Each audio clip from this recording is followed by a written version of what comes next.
Radio Clébou, le journal avec Sotelma Malitel.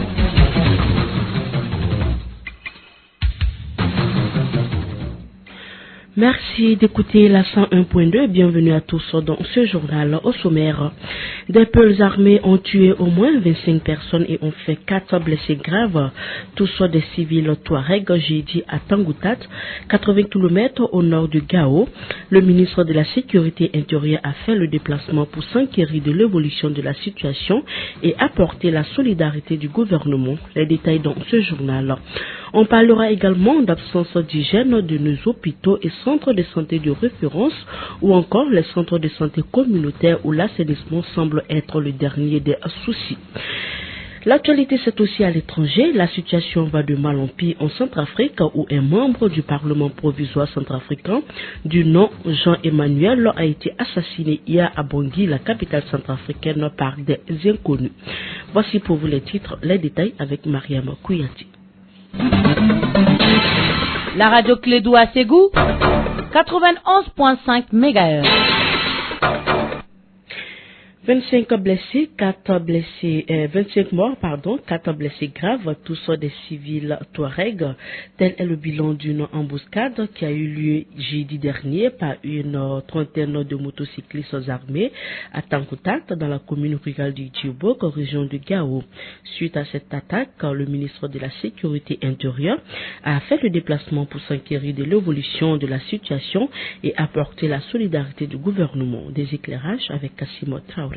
Dès son arrivée à Gao, le ministre de la Sécurité s'est dirigé dans la commune de Djibok, plus précisément à Tamkoutat, où a lieu l'embuscade tendue par des hommes armés, général Sada Samake. Le 6 février, aux environs de 14h, à 12 km de Tamkoutat, une localité de la commune rurale de Djibok, qui est située à environ 140 km de Gao, des forains à bord de 2 véhicules sont tombés dans une embuscade par des terroristes du Mojao, et ces forains, parmi lesquels une femme et une fille de 13 ans, ont été tout simplement massacrés. En plus de l'enveloppe de 3 500 000, le ministre a donné des assurances quant à la sécurité des personnes et de leurs biens. La ferme volonté du président et du gouvernement, d'abord, d'assurer votre sécurité et rechercher les auteurs de ces crimes et qui doivent être punis comme il se doit. Tous ceux qui sont complices de cette attaque-là vont être démasqués. Je ne dis pas de s'en prendre aux innocents, je ne dis pas de faire de la délation. Les forces vont faire leur travail, ils vont sur la base de renseignements précis identifier d'abord ceux qui ont attaqué et ensuite les complices des assaillants seront identifiés et traduits devant la justice. Il faut signaler qu'avant l'attaque de Tamkoutat, les populations de plusieurs zones du Nord ne cessent de dénoncer les infiltrations auxquelles elles assistent impuissamment. L'une des conséquences n'est autre que l'attaque du 6 février dernier. Parlons à présent santé. Les responsables de l'Arcade SIDA ont tenu le week-end dernier leur conférence au débat annuel au Centre international de conférences de Bamako. Le bilan de l'année 2013 est jugé satisfaisant. Les efforts de la structure ont permis de prendre en charge la moitié des personnes vivant avec le VIH-Sida au Mali. Lors de cette conférence, les débats ont surtout porté sur les rapports du vérificateur général sur l'Arcade SIDA qui le reproche des manques à gagner de 107 millions de francs CFA. La directrice exécutive a tenu à donner des explications sur la question. Écoutons Dr Bintou Keita au micro de André Traoré. En précisant le circuit financier, aujourd'hui, on ne peut pas dire que Arcade SIDA a fait un détournement de 107 millions. Puisque les 107 millions qu'on nous a reprochés représentent 1,5% des 6 milliards de fonds que nous avons reçus pendant 7 ans. Et ces 107 millions, il est reproché à Arcade SIDA 3 millions de francs CFA sur les 107. Mais c'est Arcade SIDA et ses sous-récipiendaires. Nous avions 15 sous-récipiendaires. Et ces 15 sous-récipiendaires sont constitués des associations de personnes vivant avec le VIH. Et ces 3 millions qu'on nous reproche, il s'agit majoritairement d'une conférence qui s'est passée à Casa, où nous avons justifié avec des messages électroniques, parce qu'on n'avait encore pas le rapport, la facture de l'hôtel, parce que l'hôtel n'ayant pas reçu encore les fonds. Je pense que c'est ça la difficulté qu'on a eue. Mais c'est une difficulté qui peut arriver à tout le monde. Donc nous pensons qu'aujourd'hui, sur les 3 millions-là, Arcade, c'est 0,04% des 6 milliards. Avoir 6 milliards et être reproché à 0,04%, je pense que c'est vraiment un exploit. On devrait féliciter Arcade SIDA. Et puis Arcade SIDA a 20 ans, comme je l'ai dit. On ne peut pas avoir 20 ans de survie en tant qu'association et continuer à vivre. C'est parce que tout simplement nous avons fait en sorte que ceux-là qui nous donnent leur argent puissent savoir qu'aujourd'hui aujourd'hui, leur argent est en sécurité, sinon personne ne va donner. Les usagers des hôpitaux et centres de santé de référence ou encore les centres de santé communautaires du Mali se plaignent de la qualité de l'hygiène et de l'assainissement. Parfois, les eaux usées sont mal drainées et les toilettes impraticables. Pour en savoir plus, notre reporter André Traoré s'est rendu au centre hospitalier universitaire du Point G. Suivons son reportage. Le centre hospitalier universitaire du Point G gère ses eaux usées en son sein grâce à une station d'épuration, ce qui fait qu'elles ne sont ni versées dans la nature ou encore moins dans le fleuve sans être traitées. Dr Bakary Soumaré est le chef du service d'hygiène et d'assainissement. L'hôpital du Point G gère ses eaux usées à son niveau dans un premier temps. Parce que quand les eaux quittent au niveau des services, ça vient à la station d'épuration. Les eaux sont drainées dans cette station avant de sortir. Maintenant, quand l'eau a été traitée, là en ce moment, on déverse ça dans la nature. Et puis encore sur le chemin, encore avant d'arriver à la destination finale, il y a des traitements qui sont en cours de chemin qui sont souterrains. Selon Dr Soumaré, ces eaux usées une fois traitées ne constituent pas un danger pour la population comme les gens le croient. Nous avons fait des évaluations autour de ça pour faire des échantillons d'ailleurs et qui ont été envoyés au Sénégal à Dakar, que les résultats sont venus. On a envoyé encore des échantillons au niveau du laboratoire national pour faire la comparaison des résultats et nous avons trouvé que les deux résultats sont identiques d'après les spécialistes. Pour pouvoir être contaminé avec cette eau-là, le minimum ça fait 15 ans, sinon 20 ans. Ça c'est quelqu'un qui prenne pour boire. Ça ce n'est pas dans les légibles. Voyez-vous ce que ça fait? Cependant, les défis restent à relever pour rendre plus propres les toilettes du CHU du Point G. C'est pourquoi la direction a finalement opté pour les chaises latriques. Dr Bakary Soumaré est le chef du service d'hygiène et d'assainissement. Effectivement, il y a des problèmes, mais les usagers de l'hôpital ne savent pas utiliser ces toilettes-là. C'est ce qui nous pose énormément de problèmes. Quand même, on est en train de voir qu'est-ce qu'il faut faire pour pouvoir changer vraiment les méthodes de toilettes aujourd'hui. Parce que nous avons opté aujourd'hui pour les toilettes vraiment indigènes. Peut-être que les gens, pour que les gens puissent comprendre, sinon quand même avec les sièges à la turque, on peut bien utiliser pour éviter les sièges anglaises. C'est ce qu'on est en train de préparer aujourd'hui pour pouvoir vraiment éviter ce que les gens constatent vraiment dans les toilettes. Un projet qui verra bientôt les jours est celui de l'utilisation des eaux usées traitées pour arroser les fleurs et laver les véhicules de l'hôpital.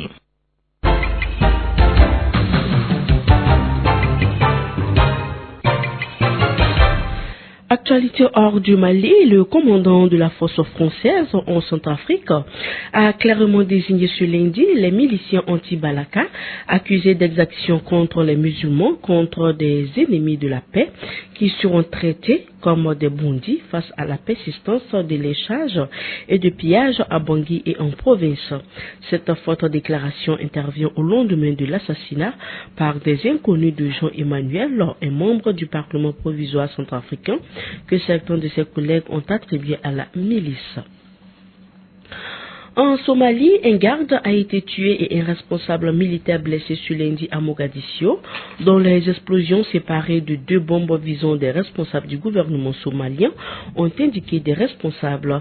Ces deux attentats n'ont pas été revendiqués dans l'immédiat, mais la capitale somalienne est régulièrement le théâtre d'attaques attribuées aux islamistes somaliens, Shebab, liés à Al-Qaïda depuis qu'ils ont été chassés de Mogadiscio en août 2011 par une force de l'Union africaine. Au Burundi, au moins 51 personnes sont mortes à la suite de pluies diluviennes dans la nuit de dimanche à lundi dans la capitale burundaise. Les autorités craignent que le bilan ne s'alourdisse encore, notamment autour de la capitale, mais d'ores et déjà, de mémoire selon la police, jamais la capitale n'avait enregistré d'autant de morts dans des intempéries. Faute de place dans les morgues, les cadavres retrouvés à Bujumbura devaient commencer à être enterrés dès cet après-midi, selon le ministre de la Sécurité publique.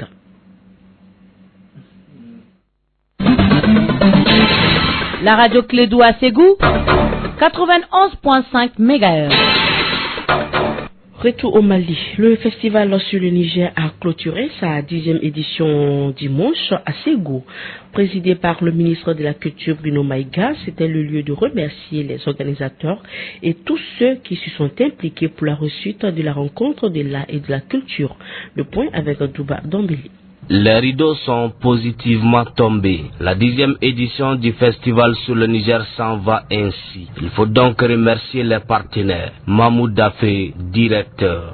Vous conviendrez avec moi, le directeur du festival que je suis est très complet ce matin, est très honoré par toutes ces participations, par tous ces partenariats à travers le continent du monde. Aussi les engagements et tous les efforts du gouverneur de la région de Ségou en faveur de cette édition, mais surtout de la réconciliation et de la diversité culturelle. Beaucoup sont ceux qui ne pariaient pas sur la réussite de cette 10e édition. Il fallait donc donner une autre vision du Mali à l'étranger, celle de la paix. Bruno Maïga, ministre de la Culture. Nous voici donc parvenus au terme du Festival sur le Niger, édition 2014.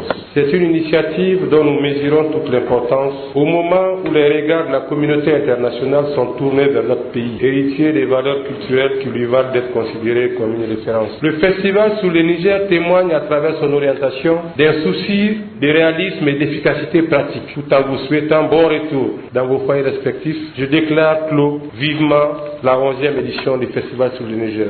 Souhaitons donc que la prochaine édition soit celle de la consécration de la paix et de l'unité nationale. Lors de ce festival, il y a eu plusieurs activités socio-culturelles. De nombreux acteurs culturels et touristiques étaient au rendez-vous. Parmi eux, des guides touristiques dont l'un a intéressé notre reporter. Kassim Traoré nous parle du guide Rasta Boubacar Kasouki.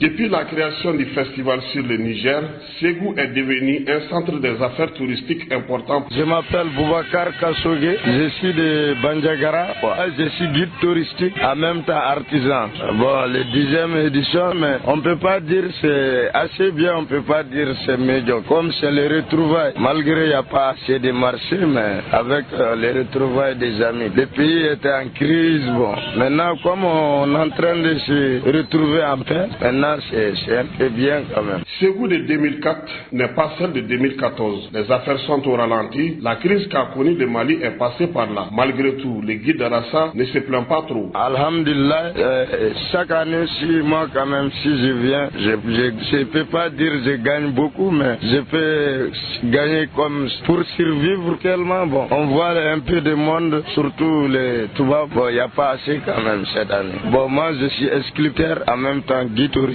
Selon le jeune Kassogué, les effets de la crise qu'a connu notre pays sont visibles au niveau de tous les secteurs. Tu sais, c'est joué sur la population, c'est joué sur tout le monde, quoi. Si ça, le Mali profite beaucoup sur le tourisme. S'il n'y a pas de tourisme, il n'y a pas d'activité au marché, nos mamans qui vendent des tomates, des concombres, des salades. S'il n'y a pas assez de clients, comment ils vont faire? Rastaman, guide touristique et artisan, il se bat aussi pour la protection de l'environnement. Par rapport pour l'organisation, bon, moi je trouve c'est bien, mais surtout il y a un truc, il faut beaucoup lutter sur les plastiques, quoi, et les mégots de cigarettes surtout. C'est ça Babylone. Sinon, le festival c'est nice.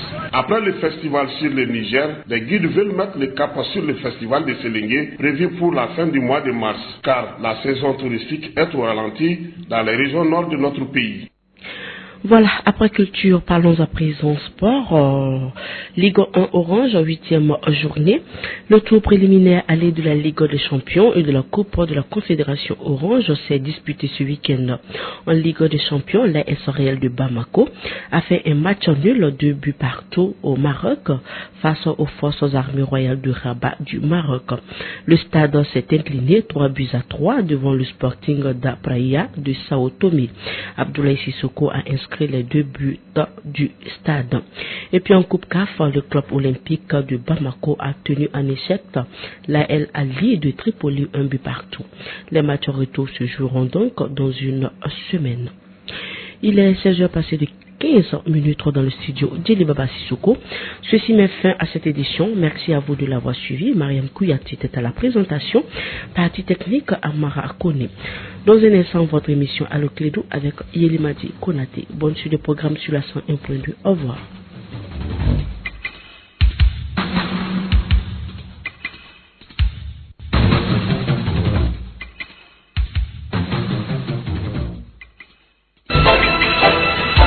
Radio Clédou, le journal avec Sotelma Malitaire.